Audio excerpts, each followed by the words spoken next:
Hey Marina and Jack, Matthew here with freeprescriptionlenses.com, and I'm going to show you how I cut prescription lenses for your RayBan 2132 New Wayfarer color 875, which is the black beige and the 52 eye size, which is the same size that I wear, but I'm wearing color 6012 and the tortoise and beige to match my browns that I have on today. But our lenses will be interchangeable. I can pop my lenses into your frame and vice versa.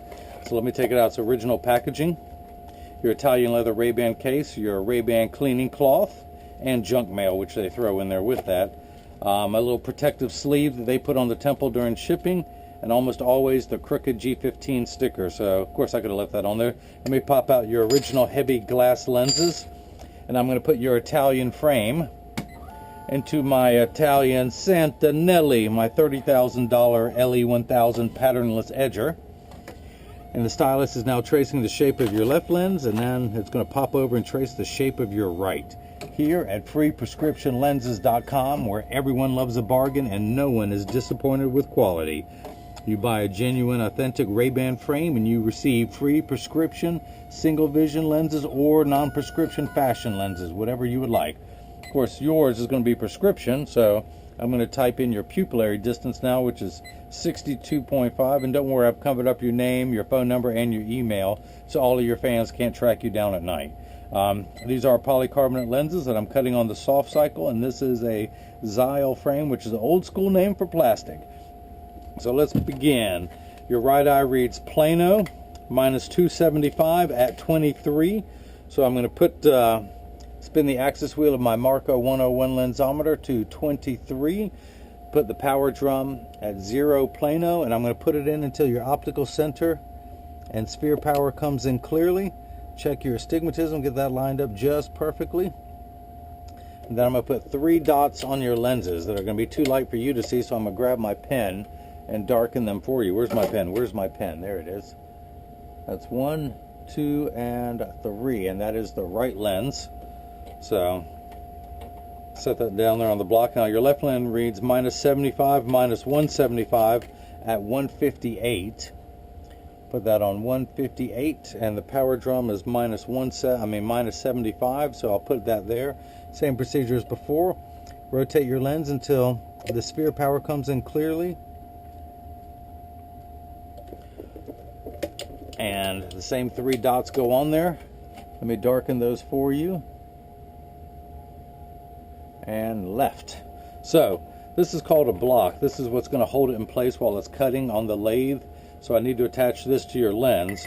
So 3M, the same people who make post-it notes, make a double-sided adhesive sticker, the black side being the sticky side. I'm going to stick that onto the block, then pull away the tape. And essentially what I'm looking into, I've got vertical and a horizontal crosshairs. Those 3 dots I'm getting on there, I'm going to lay them across the horizontal line, making sure that the vertical one goes right through your optical center. Now I'm going to do the same thing for the left. Put the sticker on, pull the tape away, get everything lined up just perfectly, and there we go. Now I'll explain what the anti-glare does later on, but one of the features of it is that it's a hydrophobic coating, meaning that it hates water. It's extra slippery, almost like when you wax your car and water beads right off. Well, it does the same thing here, so it's a little bit extra slippery, so I'm going to put an additional sticker on the back of your lens to make everything cut perfectly. Now the next thing I'm going to do is put it into the chuck. Of course, I don't know the machine well enough to call it chuck, so I call it the Charles.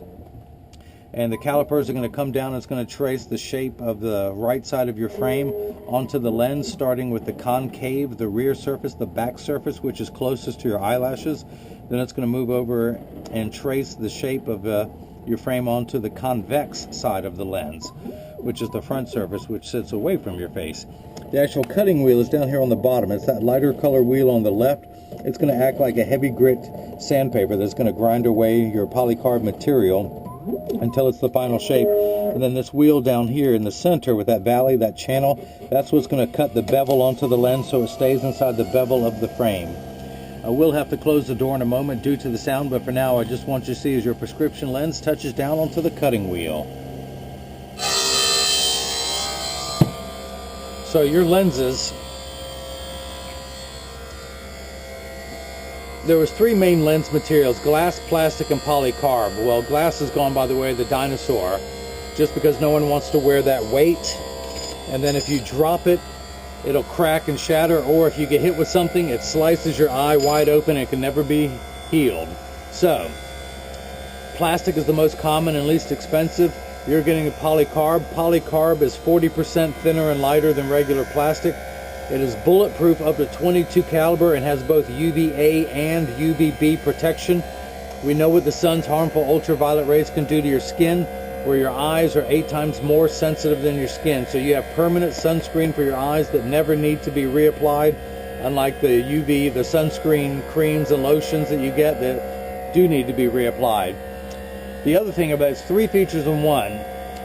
Now, all of that, it's also an aspheric lens, meaning it's almost very flat. A spherical lens gives you an ugly cosmetic fishbowl appearance. Aspheric lenses is a much flatter field of curvature. It will not protrude out of the frame, and it gives you a much better cosmetic finish. But speaking of cosmetic finishes, this is what you got, the anti-reflective coating. That's where it's 3 features in one. That coating eliminates glare when driving at night, particularly driving at night in the rain. Especially with your amount of astigmatism, you get a terrible halo effect from oncoming lights, where all that will be eliminated from, especially driving at night in the rain. But street lights, stoplights, computer screens, overhead fluorescent lights, all of that will be eliminated. It's also an anti-reflection lens, where if I pull a lens off that does not have the anti-glare coating, you can see how the fluorescent lights above reflect off the lens in my right hand. It doesn't on your left. So when someone's looking at you, it's much better eye contact. They're not looking at their reflection in your glasses. And secondly, if the reason people get it the most, if someone takes a picture of you with a camera and the flash goes off, the flash is not lit up in your lens. And the third feature, the practical side that I like, is that it comes with the best scratch protection in the business, just to protect the lens itself. So the right lens is done in its final shape.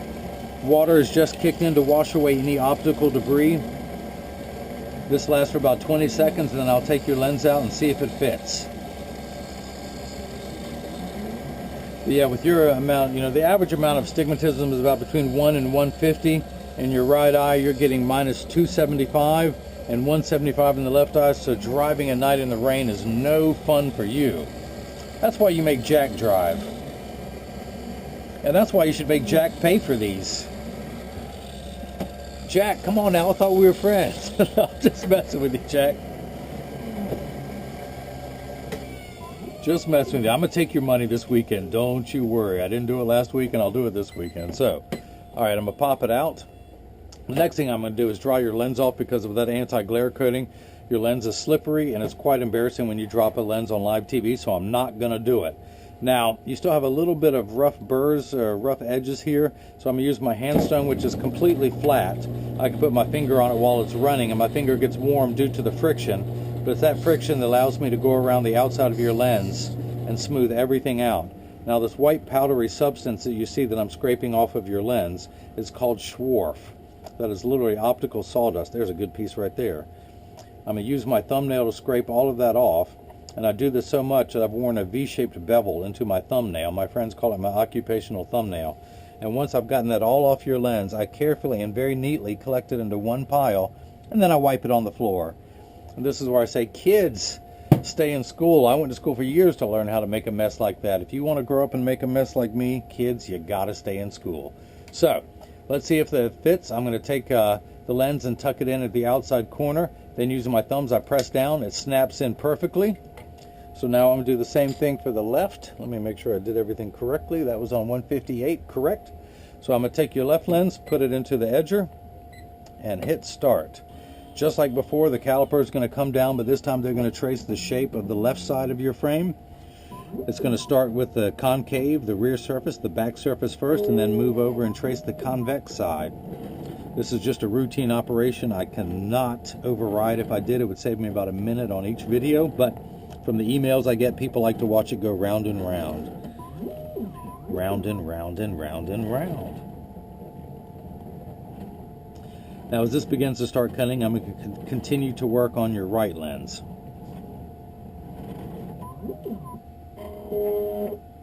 This whole process takes about 15 minutes. It is now 7:55 on Thursday, June 5th, 86 degrees in my hometown of Durham, North Carolina, at least according to my Samsung Gear 2 watch. So, this block is no longer needed, so I'm going to take this off. I'll rotate that a little better. There we go. Pull that off. Pull that sticker off. If you notice, I still have that red dot on your lens. That is your optical center. I'm now going to read your prescription exactly where that red dot is. I'm going to spin the axis wheel back to 23. Pop it into my Marco 101 lensometer and read the prescription. And I'm picking up perfect. 0, which is plano, which is no prescription.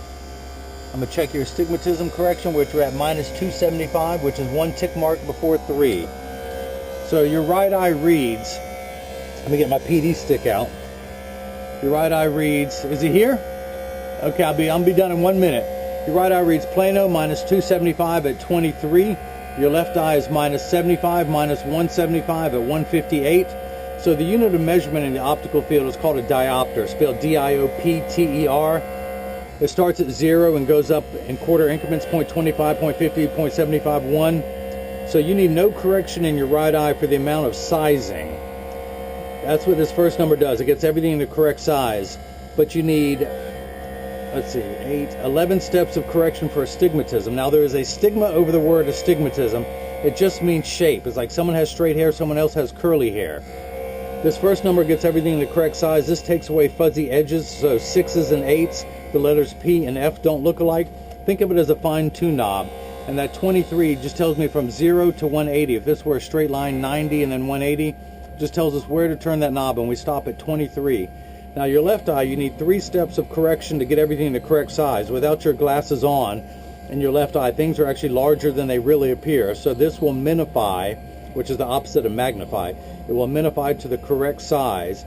Now you need 7 steps of correction to correct your astigmatism, and that gets everything to correct. Takes away the fuzzy edges, and that 158 just tells us where to turn that knob. We're past 90, and we're almost at 180. But that will, hey, that smells good. So that's that, and of course you got the anti-glare coating and the 875. The frame sells for $130, and you paid the extra $30 for the anti-glare coating, and that's all you pay for. So in just a moment, we're going to pop your lens out, and hopefully we will be done.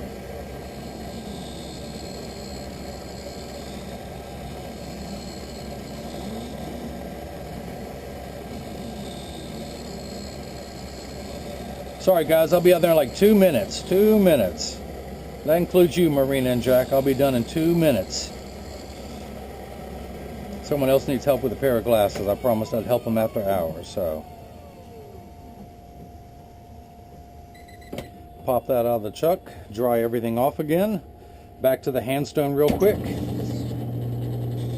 Back to the safety bevel. Back to my thumbnail to scrape that off. You know what's coming next. Once it's all on the counter, you wipe it on the floor. Kids, stay in school. How many times I gotta tell you? So, again, I'm gonna tuck it in at the outside corner, then using my thumbs, I press down, it snaps in perfectly. I'm gonna pop the block off, pull the blue sticker off, that is no longer needed. Dry a little bit of everything off, and of course, back to 158 on the axis wheel. Put it in there, and I'm reading -75. minus a quarter, minus 50, minus 75, and then one more tick mark is 1. So I'm reading minus 75, minus 175. So if someone owed you 75 cents and they borrowed $1.75, they would owe you $2.50 total. So I'm going to spin the drum, find your astigmatism correction, and we're at minus 250, which is exactly halfway between 2 and 3. That is done perfectly. Now your pupillary distance is 62.5. I'm going to place my PD stick up against my thumb on your right lens, put that on 0. And over there I'm getting, on the left lens, I'm reading 62.5 is your pupillary distance. That is perfect too. So, last two things I'm going to do is clean all the red dots off of them. Unless you want those, you can be the first on your block to wear them that way. Maybe not. Alright, I'll clean them off. And then lastly, I want to get your frame in standard alignment, also known as a 3-point stance. I also like to mention that 99% of all optical shops do free adjustments if you ask them. So if you get these and they're too loose or too tight, or one side is higher than the other, because 80% of people have one ear that's higher than the other, and I'm no different. When I take mine off and I put them on the counter, they wobble because I have one ear that's higher than the other. Yours is in the 3-point stance, 1, 2, and the bottom of the frame being 3. I press it down, there is no wobble. I flip it over, there is no wobble. I make sure each temple overlaps perfectly, and they do. Same amount of tension on each hinge. Now, if anyone has any questions about what I can and can't do, just email me at freeprescriptionlenses@gmail.com. Jack and Marina, I hope you enjoyed watching me as I made glasses for Marina, and everyone else got the chance to see how I bring that love and feeling back to glasses. Thank you.